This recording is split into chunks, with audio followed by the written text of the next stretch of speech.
The stock market finished the week down 5%. Let's have a look. Hello everyone. Got my stein of coffee in hand, and I thought we'd have a look at this article which is discussing, well, the 5% fall in the Australian stock market on Friday.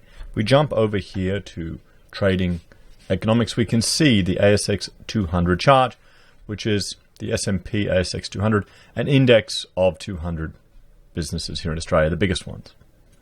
Now, you can see, on the 24th, the 23rd of April, she was sitting around 5,200, climbed up to 5,368, and now it's back down. No, sorry, climbed up to 55.34, and now it's back down at 52.45.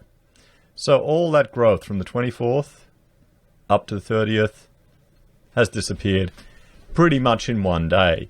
Now, 5% swings, 20% swings, 50% swings, that's pretty normal in the crypto world.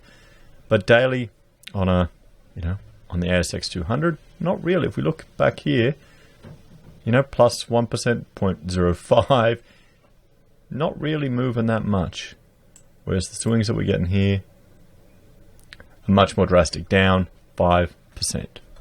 So just tells you the volatility we have at the moment. This is starting to, all you TA blokes out there, is this looking like a dead cat bounce to you, perhaps? We'll have to see. So let's have a look at this article. The Australian share market tumbles 5%. Dow Jones hit by heavy sell-off after the best month in decades. So it had, the Dow Jones, let's jump over, let's have a look at the Dow. Because, best month in decades. Best month in decades. So we'll zoom out here. There you go, April to the 30th. So it went up from, where was it? 20,827 to the 30th. 24,000, and now it's back down to 23. So that was,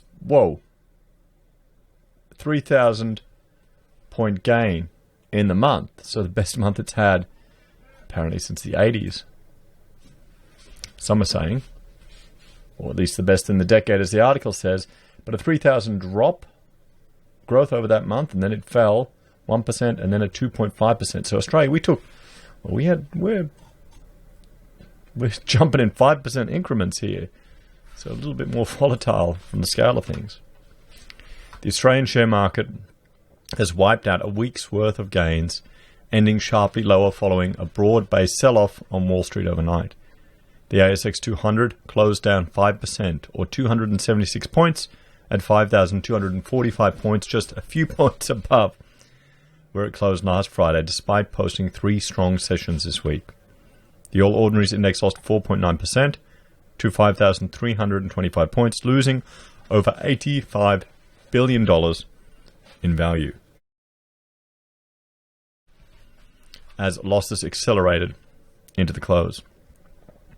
All sectors posted hefty falls, led by miners and energy stocks, including BHP, Fortescue and Santos. The major banks, ANZ, Commonwealth, NAB and Westpac, also weighed on the broader market. Well, I can't say that's surprising considering all the dividend news that we've heard and just the potential losses that these banks are facing. Some of this is a reversal of recent gains, but also the rot seems to be setting in that bank dividends are no longer the yield trade retail money had come to rely on, said Karen Jorisma, the head of equities at RBC Capital Markets. On Thursday, ANZ deferred its decision on whether to pay an interim dividend, while NAB slashed its dividend to 30 cents per share. Shares in ship maker Austal fell 19.9% after it won a $324 million contract with the federal government but lost out on a US deal to a competitor. There you go.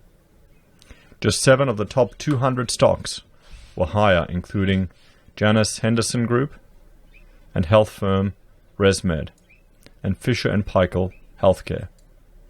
The Australian dollar extended its overnight fall to to be down 0.8% against the greenback at around 64.56 US cents. The pullback late in the week reflected a response to poor global economic data, profit warnings, and profit taking after a very strong gain in shares in April, AMP Capital chief economist Shane Oliver said. The losses followed the best month on the ASX in nearly 2 decades. Equity markets rallied as fiscal and monetary stimulus helped to lift asset prices, while the spread of the pandemic slowed on both sides of the Tasman Sea. S&P Dow Jones Indices analyst Sharifa Isufu said. The S&P ASX 200 had its best month since June 2000, posting a return of 8.8%. In a month, guys. Well, it's all gone now, isn't it? It's all gone. Hang on, how did it start April? I'm just looking over here. We'll jump over here. How did it start? April 1st, 50, what was it, 52? And, oh well, okay. It's all gone.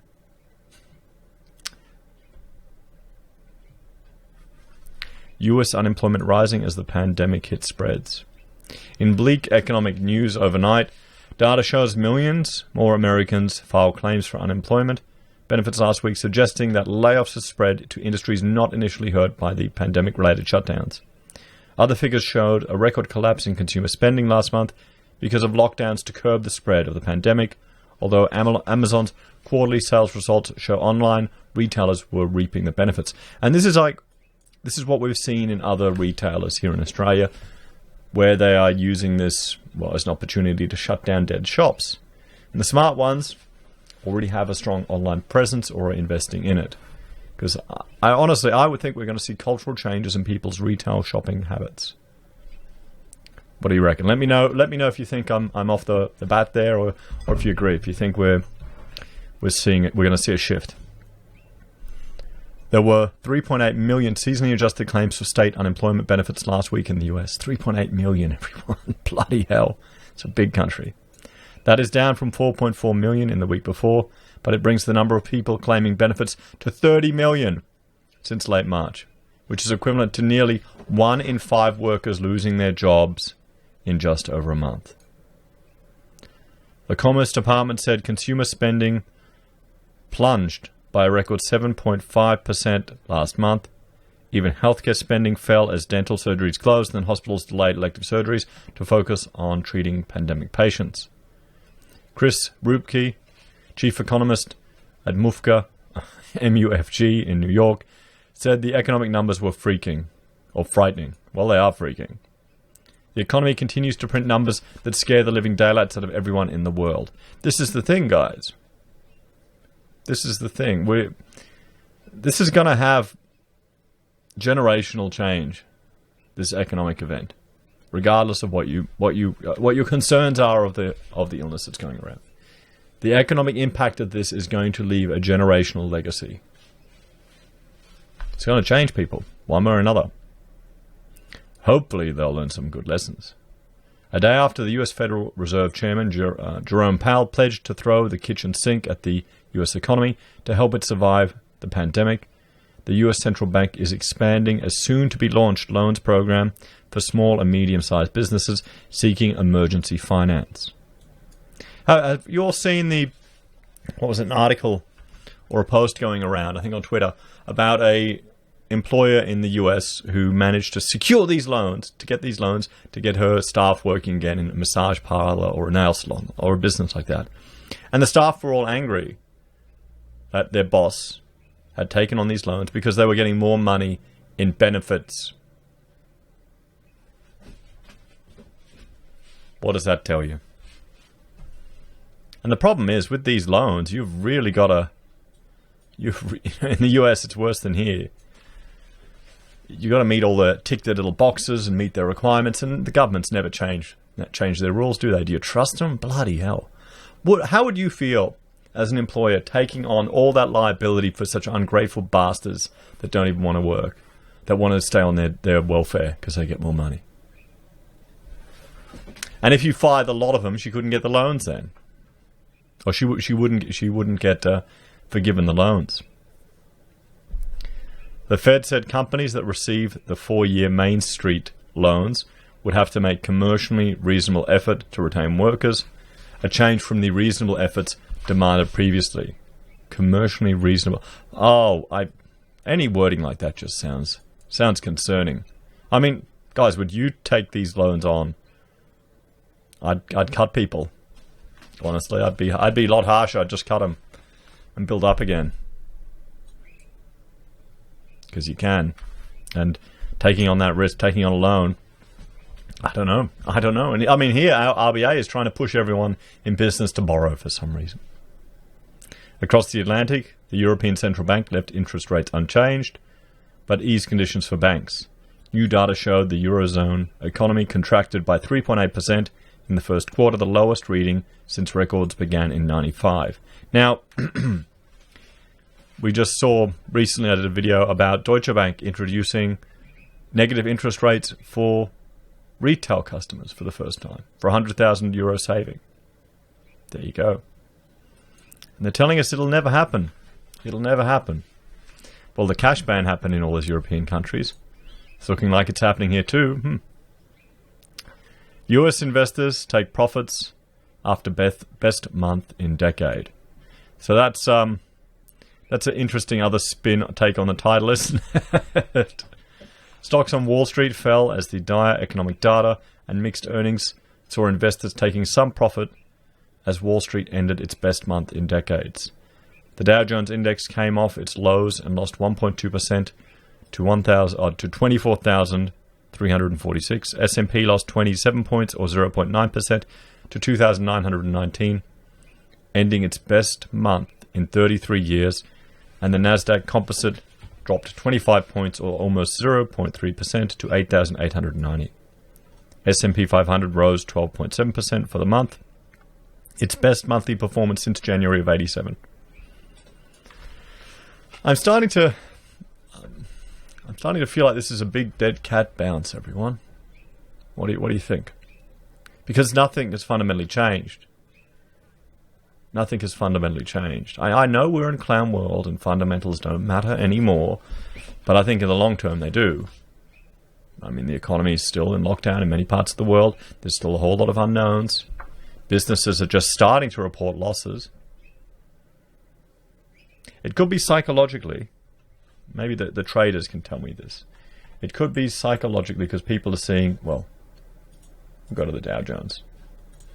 People have seen this big drop here, so they're used to seeing these numbers. For how long have they been seeing, when's the last time they saw this? We'll go 25 years. So the last time they saw this was years ago. So in the back of their mind, these figures at 22,000 probably seem really cheap because it's been over that for such a long time. It didn't even dip down to it then when it fell in 18. So they're thinking, it's cheap. It's cheap. So they all start piling in. Then new threads and then more people pile in. And you get a bubble. Could that be what's happening? So I need to find this psychology of trading. Hang on, I'll try and look it up. So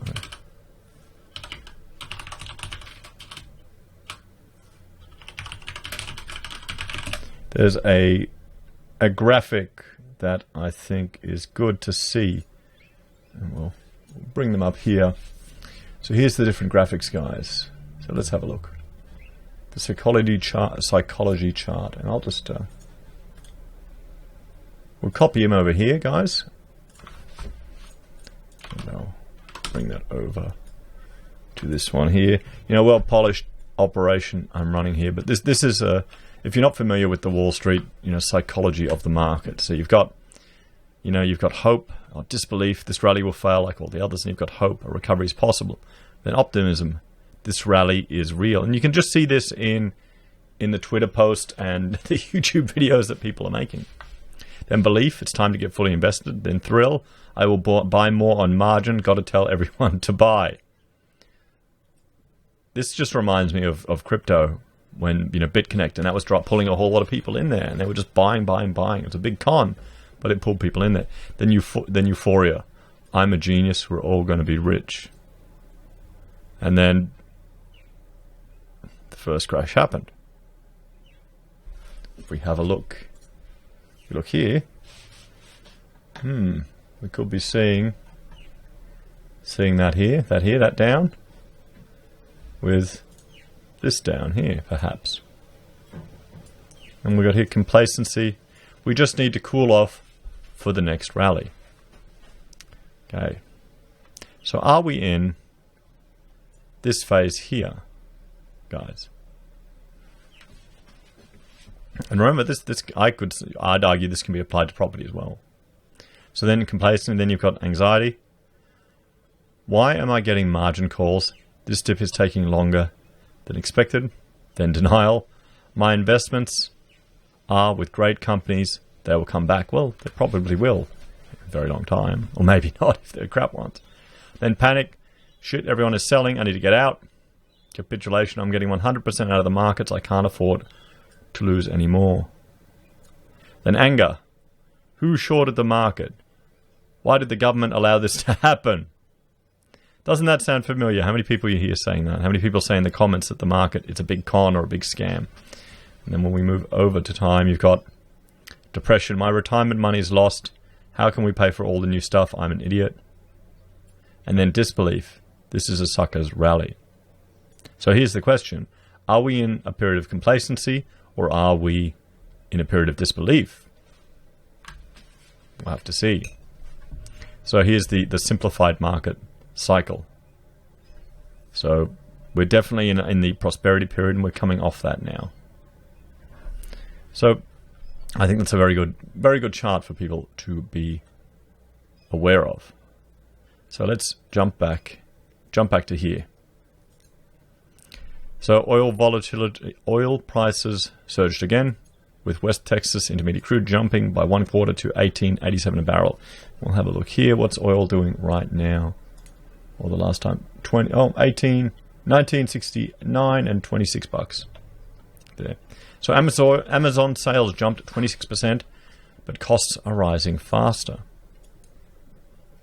So online behemoth Amazon has warned it could post its first quarterly loss in 5 years, as it spends at least $4 billion to protect workers from the illness outbreak, increased wages, and hires more staff to cope with increased demand for products amid the lockdowns.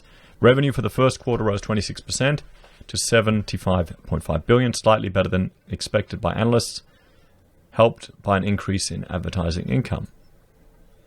But first quarter profits fell $2.5 billion from $3.6 billion in the previous year. Apple sales and profits beat Wall Street's expectation, but Chief Executive Tim Cook said the future outlook was uncertain. iPhone sales fell over the March quarter as Apple was forced to close stores around the world. China sales fell less than $1 billion for the same time last year to $9.46 billion as the firm slowly reopened stores in China after February's lockdown. Apple's net income for the March quarter fell US $11.6 billion the same time a year ago to $11.2 billion. So what do we have here? Oh, and this is the growth rate. I mean, look at that. Just why do they even bother putting that on the chart? I guess, well, they're doing as good as Australia or as good as South Korea. Could be. Could be. If we've achieved it, South Korea has achieved it, maybe China did achieve it. Maybe they did. We'll have to see. So, guys, there we have it. There we have it. An interesting look at the markets. 5% fall. Whole month's worth of gains pretty much disappeared. You know, if you had to put in the market at the beginning of the month and waited to the end, you'd be no different. And some interesting stuff coming out of the US. Where do you think we're sitting in the market, guys? You think we're sitting in disbelief or complacency? As always, let me know your thoughts and opinions in the comments below, guys. Please like, share, and subscribe to the channel. If you're a fan and you want to support us, there are a few ways you can. You can join the channel here on YouTube for a small fee. You can support us at Patreon as well. You can use our affiliate links at Amazon or eBay for your consumer purchases. We receive a small advertiser's commission. You can use Independent Reserve or Kucoin. We have affiliate links there that support the channel for all the crypto traders out there. You can send us gold using the Gold Pass from Perth Mint. Actually, it's interesting. It's a method you can use, which I do, to turn crypto into gold. I should do a video on that, actually, to show people how to do it. Then we have merch from the HeiseSays website and PayPal if you want to support us that way. Have a great day, everyone. Take care, and I will see you in the next video.